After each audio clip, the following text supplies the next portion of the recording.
வணக்கங்க, welcome to JJ village cooking. இன்றைக்கி நம்ம பார்க்க போகிற டிஷ் சேமியா பாத். அதுக்கு நான் எடுத்துருக்கிறது அணில் சேமியாங்க. ஒரு பேக்கெட் எடுத்திருக்கேன். தேவையான பொருளாக பார்த்துடலாம். கொஞ்சம் பட்டை, எனக்கு பட்டையோட ஃப்ளேவர் பிடிக்கும், அதனால் பட்டை எடுத்திருக்கேன்.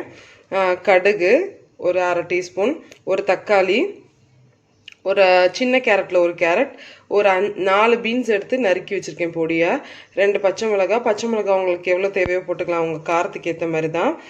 வேணும்னா கூட 2 வர மிளகா கூட ஆட் பண்ணிக்கலாம், அது பச்சை மிளகா பிடிக்கலன்னா. இஞ்சி, ஒரு பெரிய வெங்காயம் நறுக்கி வச்சுருக்கேன் நீளமாக. அப்புறம் ஒரு சின்ன டீஸ்பூன் இஞ்சி வெள்ளைப்பூட் பேஸ்ட்டு. இஞ்சி போட்டிருக்கோம், இருந்தாலும் என்ன இந்த ஃப்ளேவரும் நல்லா இருக்குங்க. நீங்கள் இந்த இஞ்சியை அவாய்ட் பண்ணிவிட்டு கூட இதை கண்டிப்பாக போடுங்க, அப்போ தான் அதுக்கான ஃப்ளேவர் நல்லாயிருக்கும். அப்புறம் கொஞ்சம் மஞ்சத்தூள், ஒரு 1/2 டீஸ்பூன் மஞ்சத்தூள். இதுதான் இன்றைக்கி தேவையான பொருள். நம்ம எப்படி செய்யலான்னு பார்த்துடலாம். ஓகேங்க, நான் மண்சட்டியில் தான் செய்ய போகிறேன்.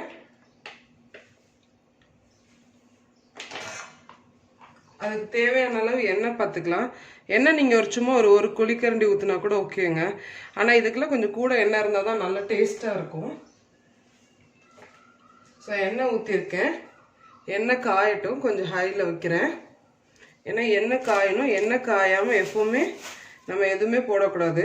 அதே போல் இந்த சால்ட்டு, கருவேப்பிலை இதெல்லாம் நான் சொல்லலைனாலும் என்ன சொல்லலைன்னு நினைக்காதீங்க. இதெல்லாம் நம்ம சவுத் இண்டியன் டிஷ்னா டிஃபால்ட்டாக இருக்குது. சால்ட் எல்லா டிஷ்லேயும் டிஃபால்ட்டாக இருக்குது. ஸோ அதனால தான் நான் சொல்லாமல் சமயத்தில் விட்டுருப்பேன்.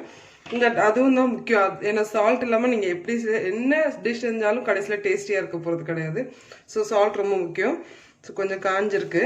நான் இப்போ கடுகு போடுறேன்.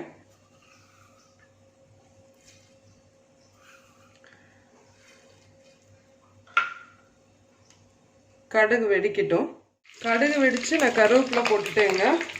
இப்போ நம்ம எடுத்து வச்சுருக்க இஞ்சி போட்டுடலாம். இஞ்சி கொஞ்சம் வதங்கட்டும்.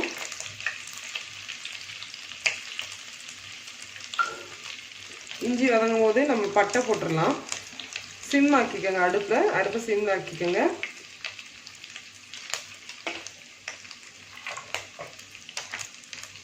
பட்டை போட்டதுக்கு பிறகு கொஞ்சம் வதங்கிட்டு இருக்கும் போதே வெங்காயம் போட்டுடலாம். இப்போ நீங்கள் எந்த வெஜிடபிள்ஸுமே சேர்க்காமல் செய்கிறீங்கன்னா, வெறும் வெங்காயம் தக்காளி மாத்திரம் போடுறீங்கன்னா கொஞ்சம் வெங்காயம், இன்னொரு வெங்காயம் கூட போட்டுக்கோங்க. ஏன்னா அப்போ தான் நல்லா டேஸ்ட்டாக இருக்கும். வெங்காயம் எப்போவுமே எதுலேயுமே நிறைய சேர்க்கும் போது அந்த டிஷ் ரொம்ப நல்லாவே டேஸ்ட்டாக இருக்குங்க. வெங்காயம் போட்டு ஒரு வதக்கிட்டு 2 பச்சை மிளகா போடுறேன். இப்போ கொஞ்சம் அடுப்பை கூட்டிக்கோங்க.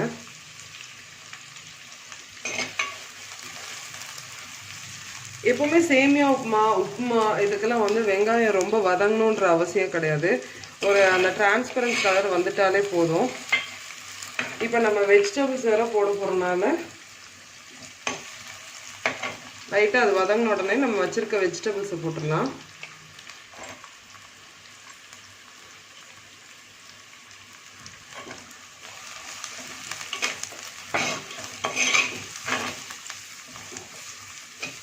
நல்லா இதை வதக்கிடணும். ஏன்னா வெஜிடபிள் நம்ம வதக்குறதுலே தான் கொஞ்சம் குக் ஆகும்.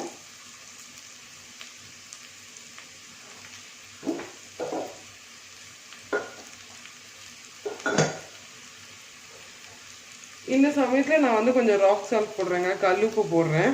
நம்ம இந்த டிஷ்ஷுக்கு தேவையான அளவுக்கு உப்பு நான் இப்போ போட்டுட்டேன்.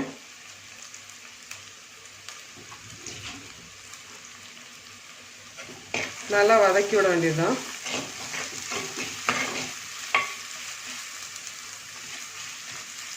இது கொஞ்சம் வதங்கும் போதே நம்ம ஜிஞ்சர் கார்லிக் பேஸ்ட் போட்டுடலாம்.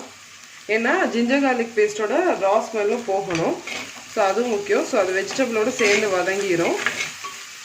வெஜிடபிள் ஒரு 1/2 குக் ஆகட்டும். நம்ம அடுத்து தக்காளி போட போகிறோம். ஓகே பாருங்கள், நம்ம வெஜிடபிள் குக் ஆகிருக்கு. நான் இந்த நேரத்தில் ஒரு வரமிளகாவும் போட்டிருக்கேன். ஏன்னா எனக்கு கொஞ்சம் காரம் பத்தாத மாதிரி இருந்தது.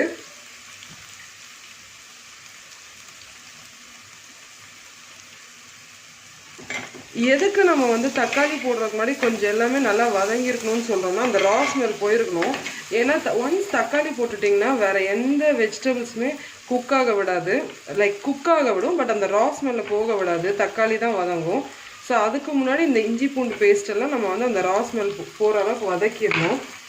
இல்லைன்னா அந்த ரா ஸ்மெல் அப்படியே இருக்கும், நமக்கு டிஷ்ஷு சாப்பிடும்போது ரொம்ப நல்லாவே இருக்காது. ஸோ இப்போ ஒரு தக்காளி போட்டிருக்கேன்.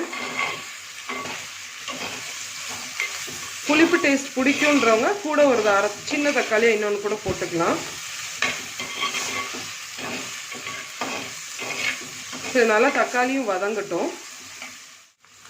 பாருங்கள், நம்ம தக்காளியும் கொஞ்சம் வதங்க ஆரம்பிச்சிருச்சு. ஸோ இந்த ஸ்டேஜில் நான் வந்து நம்ம எடுத்து வச்சுருக்க மஞ்சத்தூள் போடுறேன். மஞ்சத்தூள் வந்து பாருங்கள், நான் ஒரு 1/2 டீஸ்பூன் போடுறேன்.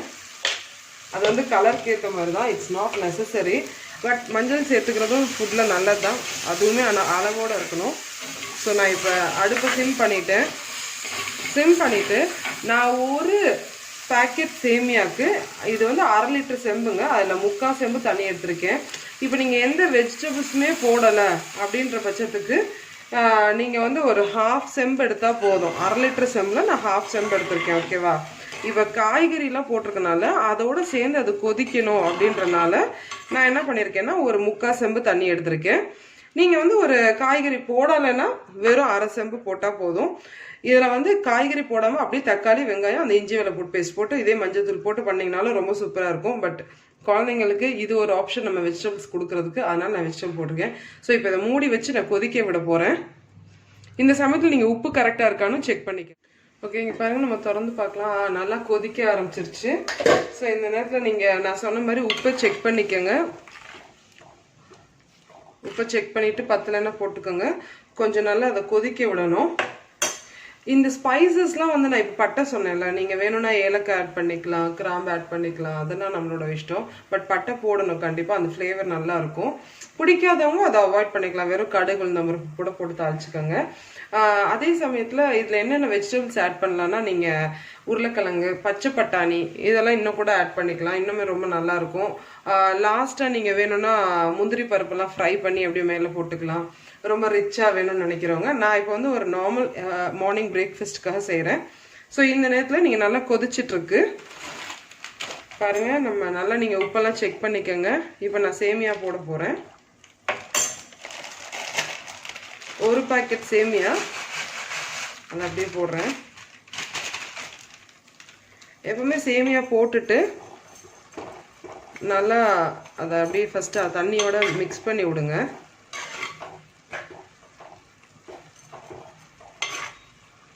மிக்ஸ் பண்ணி விடுங்க. அடுப்பை நல்லா ஹைலே வச்சுக்கோங்க இப்போ போட்டுட்டு.